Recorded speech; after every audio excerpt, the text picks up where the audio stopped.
Okay, so to answer the questions from our discussion for this week, is it unethical for school counselors to advocate for their personal spiritual beliefs?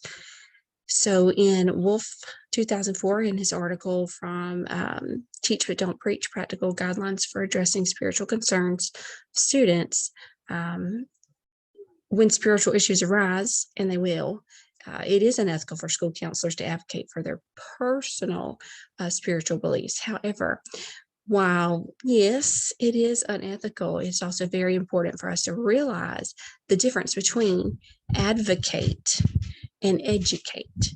So advocate means to publicly recommend or support, where educate means to give intellectual, moral, and social instruction. So you can be very careful to educate on Christianity and Muslim outlooks and atheist perspectives even, but you cannot solely focus on just one. So it can become a constitutional issue and professional and ethical, depending on the counselor's reaction. So again, in the article by Wolf, he states that legally, the First Amendment of the U.S. Constitution mentions that Congress shall make no law respecting the establishment of religion or prohibiting the free exercise thereof. So this in turn transfers to the public school setting, which is a government institution, a government entity, and they can't formally designate one religion as state religion or the organizational religion. So professionally, we have to make sure that we follow these guidelines in the ACA and ASCA.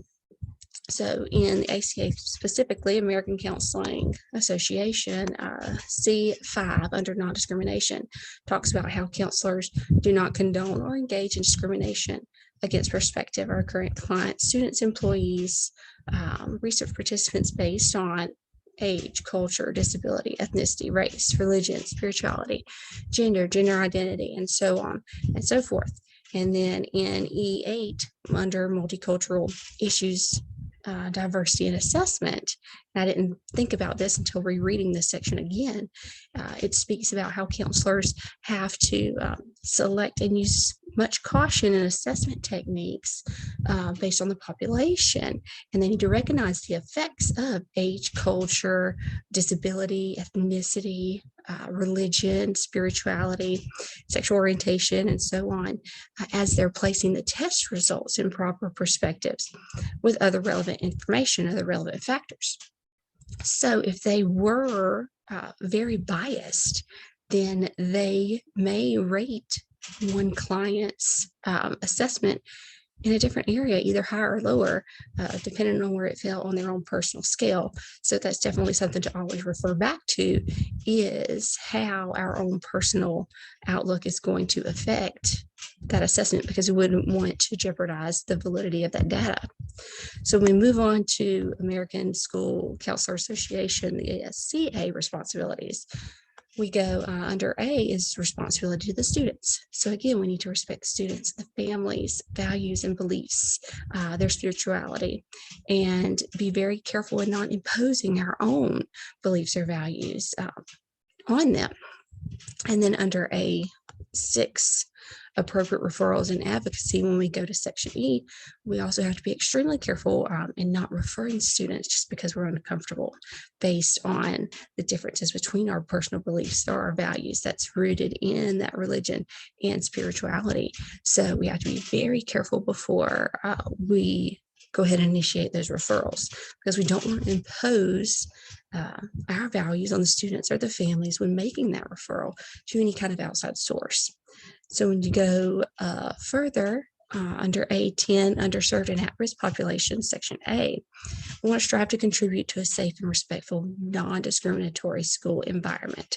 So again, making sure that we are extremely objective when we're looking through those lenses and dealing with these situations.